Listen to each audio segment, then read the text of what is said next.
तो नमस्कार दोस्तों, आइए आज हम लोग देखेंगे हिंदी का टॉपिक क्लास 10th जो कि वर्णिका 2 है। तो आज हम लोग कहा जाए कि अगर आप इस वीडियो पर क्लिक किए हैं दोस्तों तो आप क्लास 10th में पढ़ते हैं, और अगर ना भी पढ़ते हैं तो आप इस कहानी को ज़रूर सुनिएगा। हम बहुत प्रयास करेंगे हम आपको पूरा से पूरा कहानी समझाने का। तो आप 10 से अगर 15 से 20 मिनट अगर वक्त हमारे साथ आप देते हैं तो हम ये सारा जितना सारा कहानी हम लिखे हैं, ये कहानी का मेन पॉइंट वो हम आपको समझाने का प्रयास करेंगे। तो क्लास 10th का वर्णिका 2 जो कि कहानी का नाम है ढहते विश्वास। कहानी का नाम क्या है? ढहते विश्वास। अब ये कहानी का नाम जो है कैसे पड़ा वो हम आपको ये भी बतावेंगे। तो चलिए ध्यान देते हैं। ढहते विश्वास, ये ढहते विश्वास जो आपका कहानी है, इसका लेखक जो है वह सतकोड़ी होता। इसका लेखक कौन है? सतकोड़ी होता।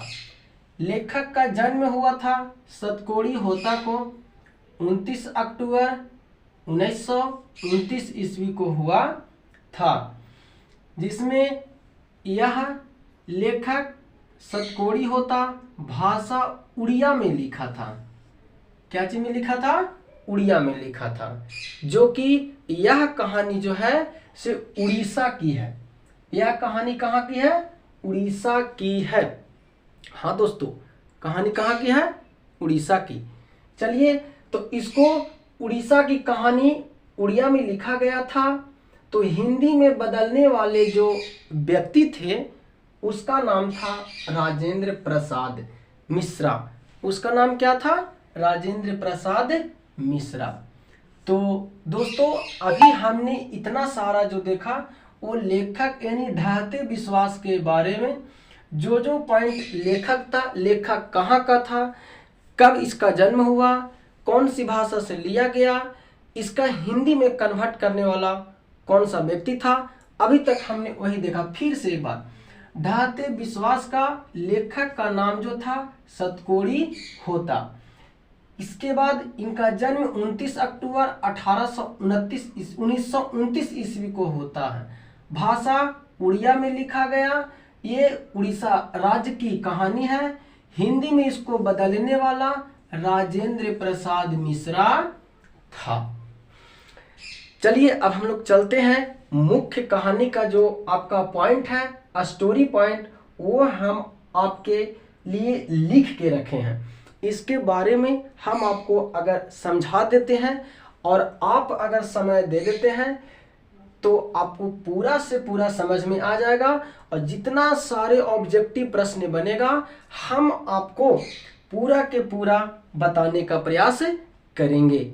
और तो और इससे आपको एक भी सब्जेक्टिव भी नहीं छूटेगा।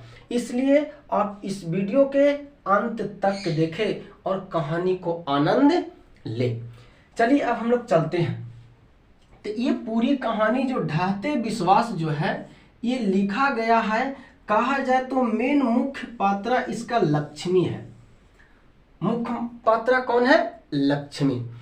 अब यही लक्ष्मी के ऊपर कहानी पूरा के पूरा आपका बनता है। तो चलिए देखते हैं। तो कहा जाता है कि इससे लक्ष्मण एक नाम का लड़का था, इसका शादी होता है। लक्ष्मण नाम का एक लड़का था, इसका जो शादी होता है से लक्ष्मी से होता है। इसका शादी किससे होती है? लक्ष्मी से। इसका शादी लक्ष्मी से। तो लक्ष्मी कहा जाए कि शादी करके अपने घर में आती है। शादी करके अपने कहाँ आती है? घर में आती है। हाँ दोस्तों, और लक्ष्मी जिस घर में आती है ना, वो घर जानते हैं क्या चीज का था? फूस का घर था। क्या चीज का घर था? फूस का घर। ये लक्ष्मी जिस घर में आती है वो घर जो था सिर्फ फूस का था। हाँ, क्या सुना? फूस का था। तो चलिए अब हम लोग देखते हैं। कोई दिक्कत नहीं यहां तक की। फिर से लक्ष्मण का शादी होता है लक्ष्मी से, और लक्ष्मी जो शादी करके आती है, जिस वह घर जो था से क्या चीज का था, फूस का था। अब ध्यान से सुनिएगा, कुछ दिन की बात है, समय बीतता गया, समय बीतता गया, तो कुछ दिन होने के बाद यानी कहा जाए कि लक्ष्मी के आने वाला समय में इसका संतान जन्म लिया। तो इसका संतान जो जन्म लिया था से कहा जाए कि कुछ दिन बीतता गया तो संतान कितने जन्म लिए, 4 संतान जन्म लिए। कितने संतान जन्म लिए, यानी कहा जाए कि लक्ष्मी का जो यहाँ पर ही संतान थे, कितने संतान थे, 4 संतान थे। कितने संतान थे, 4 संतान। तो चलिए ध्यान दीजिएगा, अब यहाँ पे क्या होता है, जब शादी करके आई, घर में आई, इनके आने वाला समय में 4 संतान भी जन्म लिए। अब कहा जाए कि लक्ष्मण कुछ काम करे तभी तो इन लोग का खावा खर्चा, खाना पीना चल सके। तो लक्ष्मण जो था वो कलकत्ता में मजदूरी का काम करता, कुछ भी हो अपना मजदूरी करके अपना पेट पालन करता था, और ये चारों बच्चे को पेट पालन, देखभाल, पढ़ाई लिखाई, सारा काम जो था वो लक्ष्मण का था। तो यहाँ पर जी लक्ष्मी सोचती है इस बात को कि लक्ष्मण जो वर्क कर रहा है मजदूरी, हमारे पति जो मजदूरी कर रहे हैं उससे खावा खर्चा और आगे का कहा जाए कि सही ढंग से पूरा नहीं हो रहा है। ये सोच किसका था, लक्ष्मी का था। लक्ष्मी सोचती है कि जो हमारे पति कोलकाता में मजदूरी का काम करते हैं वो सही ढंग से ये चारों का पढ़ाई लिखाई और खाना पीना नहीं हो पा रहा है, इसलिए हम ये लक्ष्मी दिमाग लगाई और ये लक्ष्मी काम करने लगी जाकर तहसीलदार के यहाँ, जो कि एक जमींदार हुआ करता था। कहाँ के, तो जिस गांव में ये रहती थी उसी गांव में ये तहसीलदार जो है इसको कि यहाँ जाकर लक्ष्मी काम करने लगी।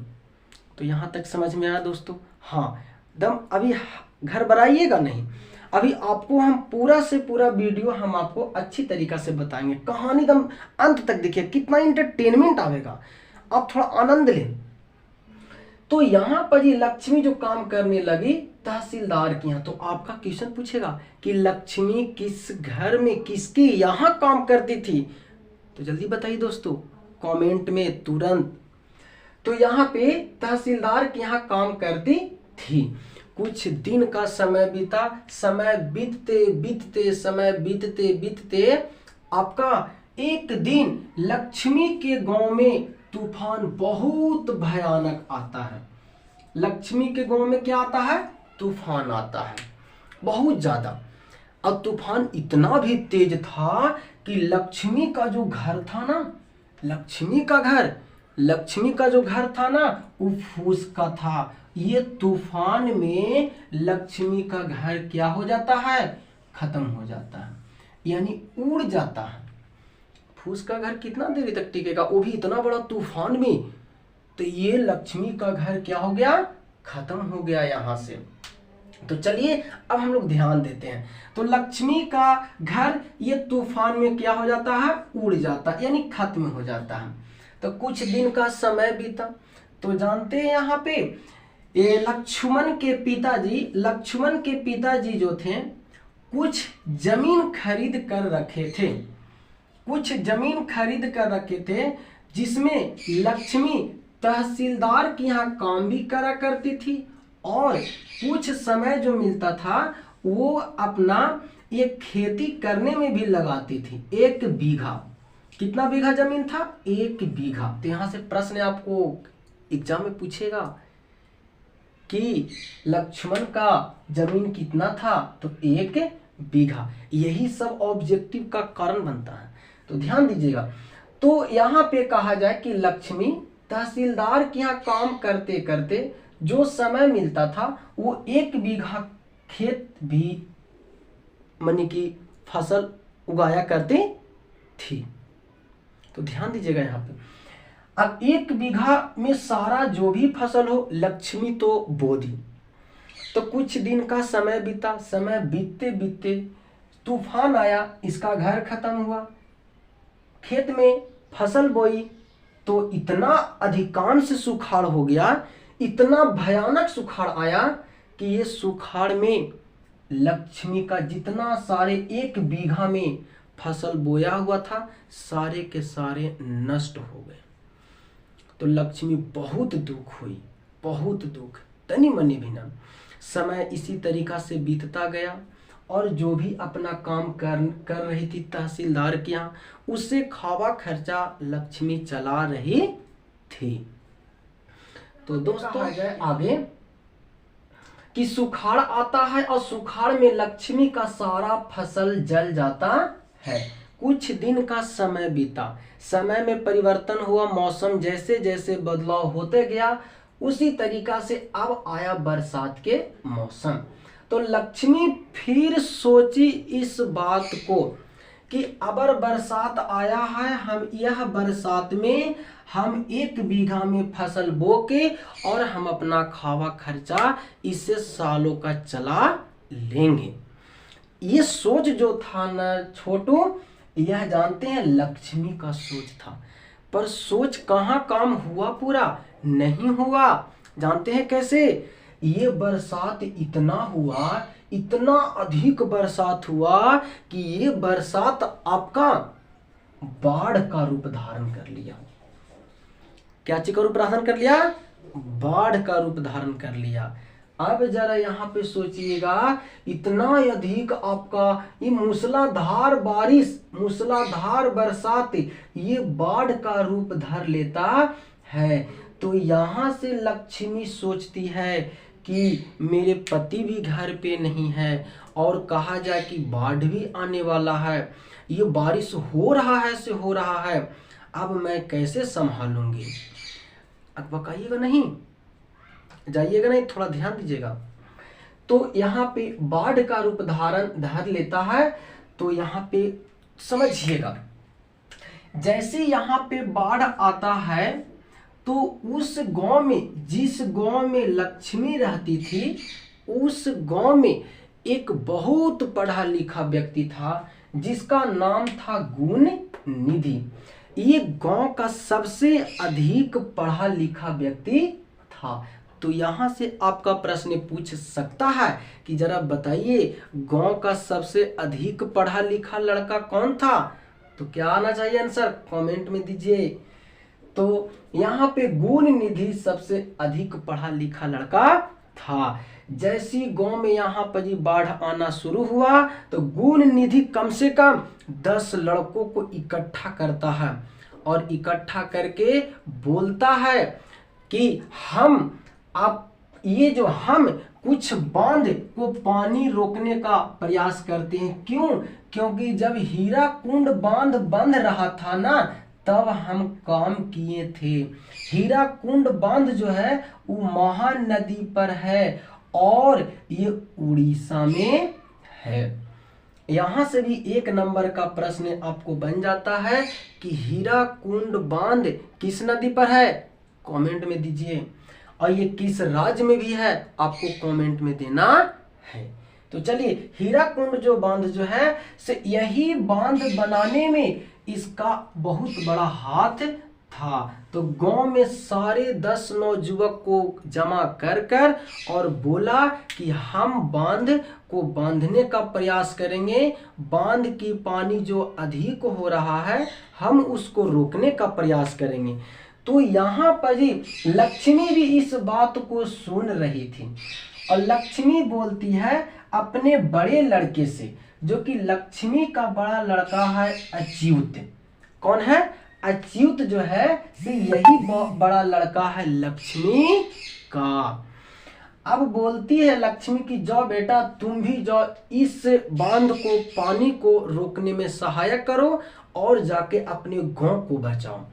तो छोटू यहाँ पे क्या करता है कि जो लक्ष्मी का जो घर था, लक्ष्मी के घर जो था वो इसका देवी नदी के किनारे था। लक्ष्मी का घर कहाँ था? देवी नदी के किनारे था। 1 नंबर का प्रश्न इससे भी बन जाता है। लक्ष्मी का घर कहाँ था? देवी नदी के किनारे। और लक्ष्मी अपने बरंडा से जब देखती थी यही बाढ़ आ रहा था। तो लक्ष्मी अपने जब बरंडे से देखती थी तो दिलाई बांध का ऊपरी हिस्सा दिखाई पड़ता था। और जब लक्ष्मी कुछ हिस्सा ऊपर जब चढ़ जाती थी तो ये दिलाई बांध के पानी भी दिखाई पड़ता था। और यही बांध में बाढ़ आ रहा था, यानी पानी बहुत ज्यादा अधिक जमा होने लगा। चलिए ध्यान दीजिएगा आगे। अधिक जब जमा होने लगा तो यही बांध कहा जाए कि गुण निधि के सारे इकट्ठा किए हुए लड़के गए और बोरे में गिट्टी भर भर के ये पानी को रोकने का बहुत ज्यादा प्रयास किया। पर कहाँ रुकने वाला? ये बारिश यानी बरसात कहा जाए कि एक बड़ा बाढ़ का रूप धारण कर लिया था। तो पानी कहाँ से रुकेगा? मूसलाधार बारिश हो रही है से हो रही है, पानी दिलाई बांध में और बढ़ता जा रहा था। दिलाई बांध में और पानी बढ़ता जा रहा था। तो यहाँ पर जी गुण निधि ने सोचा कि ये हमारा सारा प्रयास जो है से खत्म हो रहा। इसीलिए यहाँ पर जी एक गांव में सरपंच रहता था, ये सरपंच को खबर कर देना चाहिए। तो बाढ़ आया दलाई बांध में, अधिक पानी रोकने का प्रयास किया, नहीं रुका। तो ये गुण निधि दौड़ा दौड़ा जाता है सरपंच के पास और बोलता है, सरपंच साहब बहुत ज्यादा पानी आ गया है, यानी दलाई बांध में और हीराकुंड बांध पर उफान पे आ रहा है, यानी बाढ़ बहुत तेजी से आने की संभावना है, बांध टूटने की संभावना है। तो ये सरपंच साहब के बोला तो सरपंच साहब तुरंत जवाब देते हैं, जाओ अभी तुरंत जाओ अभी गांव में और जाकर बोलो कि बाढ़ आने वाला है, आप गांव छोड़कर सभी तुरंत भागे। तो यहाँ से सरपंच साहब से जैसी ये बात सुनता है गुण निधि, चला जाता है गांव में और जाके सारी को इन्फॉर्मेशन कर देता है। सारे के सारे अपने गांव छोड़ के भागने लगते हैं, जिनमें लक्ष्मी जो है ना, क्योंकि लक्ष्मी पर ही कहानी है, और लक्ष्मी जो है ना बेचारी अपने ये नहीं भाग रही थी। क्यों जानते हो? अपने बेटे को, बड़े बेटे को भेजी थी, जानते हैं कहाँ? बांध को बांधने के लिए। और यही अपने बेटे को इंतजार कर रही थी कि मेरा अच्युत बेटा आएगा तभी हम भागूंगी। तो यहाँ पर जी समझिएगा, अच्युत बेटा कहा जाए कि आसरा देखते देखते इंतजार करते करते नहीं आता है। और जब नहीं आता है तो एक थोड़ी सी आवाज यहाँ से सुनाई पड़ता है, माँ माँ माँ, यानी अच्युत बेटा यहाँ बांध के साइड से जहां भी हो वो माँ माँ का आवाज आता है। तो यहाँ से प्रश्न आपको पूछ सकता है पेपर में यहाँ से कि जरा बताइए माँ माँ की आवाज किसने दिया था? तो यहाँ पर जी आपको ऑप्शन में मिलेगा अच्युत, तो आपको अच्युत पर टिक आउट करना होगा। तो चलिए यहाँ से अब हम लोग आगे चलते हैं। लक्ष्मी आसरा देकर अपने बेटे को, यानी कहा जाए जब बेटा नहीं आता है तब यहाँ से लक्ष्मी भागना चालू करती है। तो लक्ष्मी के घर में कुछ जानवर भी थे, बकरी उकरी वगैरह वगैरह, तो वो बकरी को खोल दी थी। कहा कि अगर अधिक बाढ़ आ जाएगा ना तो वो बकरी को, अपना बकरी चली जाएगी इधर उधर, अपना जाकर जान बचा लेगी। तो यहाँ पर अच्युत बेटा तो चला गया था बांधने, बाकी 3 ठो बची, 2 ठो बेटी बची और 1 ठो छोटा लड़का बचा जो कि 1 वर्ष का था। 1 नंबर का प्रश्न पूछेगा आपका क्वेश्चन में, एकदम पक्का 1 नंबर का प्रश्न पूछेगा कि लक्ष्मी के सबसे छोटे बेटे का उम्र क्या वर्ष का था? 1 वर्ष का था। तो यहाँ पर जी लक्ष्मी ने अपने तीनों, 2 बेटी और 1 साल का बेटा था, उसको अपने गोद में लेकर और दोनों बेटी को और कुछ खाने पीने का सामान भी बांध लिया था ताकि रास्ता में अगर कहीं मिले तो भूख लगे तो हम खा ले, और मन की कुछ और रख लिया था अपना। तो पानी कहा जाए कि इतना ज़्यादा बाढ़ आ गया कि लक्ष्मी के ठेहुना तक पहुंचा पहले पानी। तो इसके स्थिति में लक्ष्मी बोली, बेटी तुम लोग भागो से हम आ रहे हैं पीछे से। तो कहा जाए कि अब लक्ष्मी का धीरे धीरे पानी बढ़ता जा रहा है, पहले ठेहुना तक, कमर तक, फिर यहाँ आ गया। और जो लक्ष्मी का पानी जब गले तक पहुंच जाता है तो एक बरगद के पेड़ के पास किसी न किसी हाल से पहुंचती है। अब पहुंचने के बाद यहाँ पर जी ये होता है कि अपने छोटे बेटे को संभालने का प्रयास करती है और बरगद पर चढ़ने का प्रयास करती है। यूं ही बरगद पर चढ़ती है लक्ष्मी, बेहोश हो जाती है। क्या हो जाती है? बेहोश हो जाती है। बरगद पर चढ़ती है और लक्ष्मी बेहोश हो जाती है। 1 साल का बेटा कहाँ छूटा? लक्ष्मी का कोई होश नहीं था।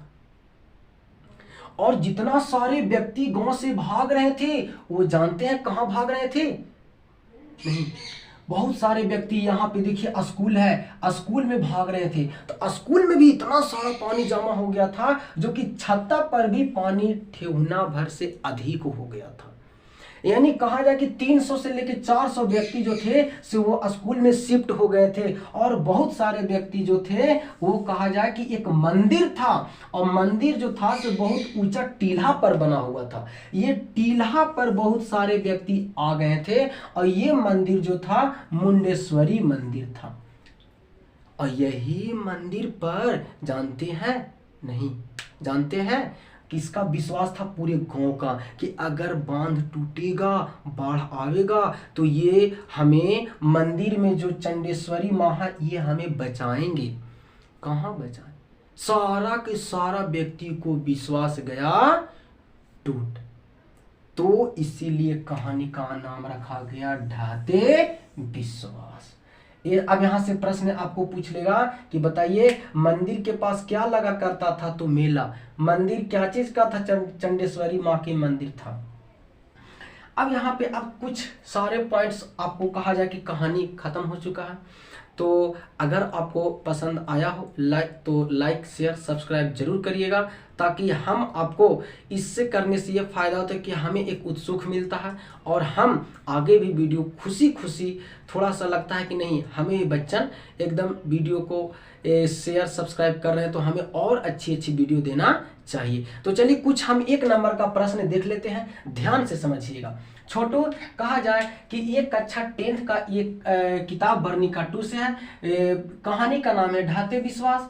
लेखक इसका है सतकोड़ी होता। इनका जन्म 29 अक्टूबर 1929 को हुआ था। ये कहा जाए भाषा उड़िया में लिखा गया था और ये उड़ीसा की कहानी है। इसको हिंदी में बदलने वाला व्यक्ति राजेंद्र प्रसाद मिश्र था। अब स्टोरी पॉइंट है यहाँ पे लिखे हैं, जिसमें कहा जाए मुख्य पात्र इसमें लक्ष्मी है और लक्ष्मी लक्ष्मण से शादी होता है और शादी करके जो आती है वो अपने घर आती है। घर जो था फूस के था, घर जो था देवी नदी के किनारे था, घर जो था से देवी नदी के किनारे था। फिर इसके बाद इसका पति जो है लक्ष्मी का वो कोलकाता में कहा जाए कि मजदूरी का काम करता था और लक्ष्मी जो काम करती थी वो तहसीलदार के यहाँ काम करती थी। लक्ष्मण का 1 बीघा जमीन था जो कि यही जमीन करा करती थी लक्ष्मी। लक्ष्मी का 4 गो संतान था। लक्ष्मी के कितने संतान? 4 संतान थे, जिसमें 2 बेटा और 2 बेटी। बड़ा लड़का का नाम प्रश्न नहीं पूछेगा। बड़ा लड़का का नाम अच्युत था। छोटा लड़का कितने वर्ष का था? 1 वर्ष का था। 2 बेटियां थी। अब यहाँ पे आपको याद रखना है कि मंदिर के पास एक मेला लगा करता था। यहाँ पे मंदिर जो था चंडेश्वरी माँ की मंदिर था और यहाँ पे जो था से दिलाई बांध में बाढ़ आया था। और इस दिलाई बांध को बांधने का प्रयास किसने किया था? तो गुण निधि ने। सबसे अधिक पढ़ा लिखा लड़का कौन था? तो गुण निधि था। सुखाड़ में क्या बर्बाद हो गया था? तो लक्ष्मी का फसल बर्बाद हो गया था। हीरा कुंड बांध किस नदी पर है? महानदी पर। और ये किस राज्य में है? उड़ीसा राज्य में। तो हम लोग यहाँ पर जी कहा जाए कि कुछ ऑब्जेक्टिव पॉइंट्स देख लिए हैं। अगर और इसका आपका कुछ दिन मानी कि टाइम दीजिए, अगले दिन हम वीडियो में ऑब्जेक्टिव भी आपको लेकर आएंगे। और जो भी प्रश्न आपको कहा जाए कि नहीं बना होगा वो प्रयास करिएगा बनाने का। ऐसे हम अपने स्तर से पूरा समझा दिए हैं। तो आज हम लोग यहीं तक दोस्तों। तो goodbye, thanks, God bless you.